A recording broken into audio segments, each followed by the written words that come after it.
What's going on, Raiders? Doolum here, back here with another video, and today we're going to be talking about a free legendary that everyone is going to be getting.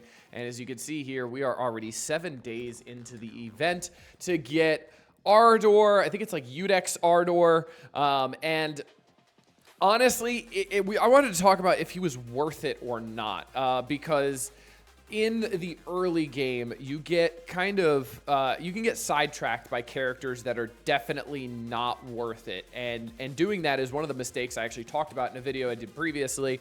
And that's not being narrow enough with your roster. So you can see I'm super narrow with my roster.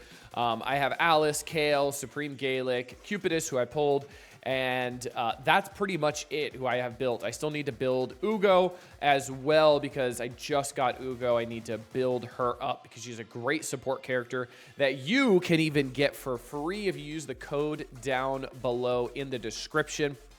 You can get Ugo for free at level 15. When you first start the game, you'll also get an epic nuker in Zargala.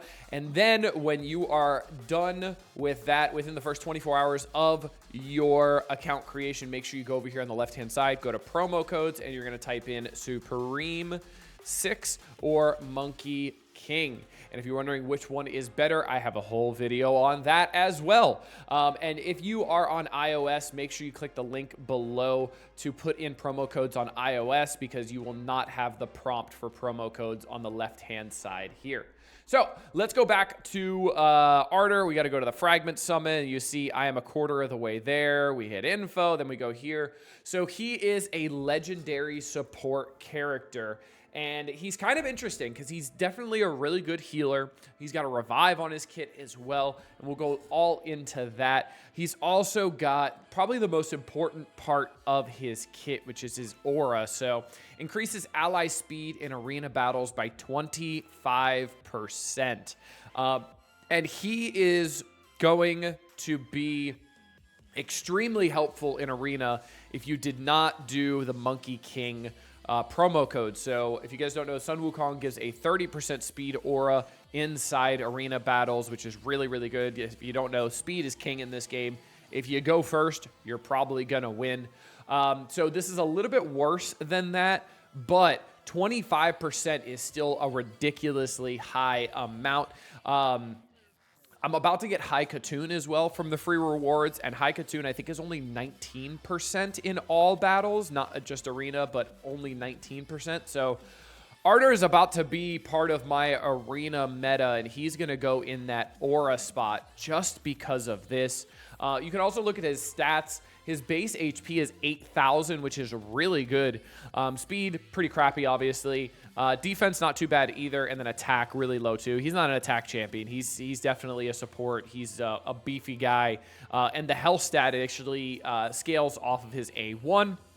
Which, if you see here, Sensor Whirl, attack all enemies, heals all allies by 5% of this champion's max health. So, obviously, the higher HP he's got, the better it gets. And then the books will give it just more damage. So, kind of a bad A1 to put books on, but obviously you don't have that choice.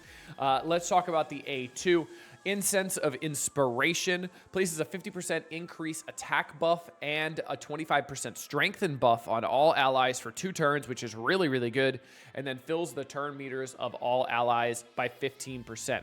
So again, a turn meter advantage is great. So immediately you use the A2 in arena battle, you go first, then you're also, not only are you getting 25% speed from the aura, but then technically you're getting another 15% speed on top of that as long as you're using the A2 first, which is absolutely the way you should do it. Also, if you don't know what strengthen is, you can look here, click that little the little icon there, and you can go through all of them. So strengthen reduces the value of the received damage by 15% or 25%, and it depends on which one it gives. I think this is the better strengthen as well. Yes, it is. You can see the little icon is different from the other one because it only has one of the little leaves. I don't know what you want to call that. But his A2 is really, really good, honestly. Nothing bad about that. Turn meter, again, And this is going to be helpful in a lot of other modes too, not just Arena. Like, this guy could be useful other places as well. If you don't have anybody that manipulates turn meter for your advantage, you could definitely use this as a pretty good helper there. Obviously, just don't put him in the aura stat unless you're in Arena. For the A3 Revival Mandate, revives an ally with 50% HP and 50% turn meter. Also places a 50% increase attack buff on that ally for 1 turn. Then activates the ally's default skill, targeting the enemy with the lowest HP. So what that means is the default skill is going to be the A1. So essentially it means they're going to A1 the second they revive.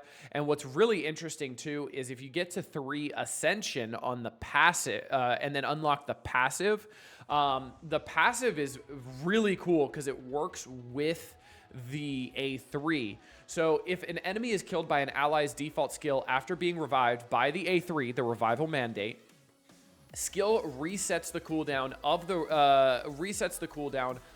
the Revival Mandate skill.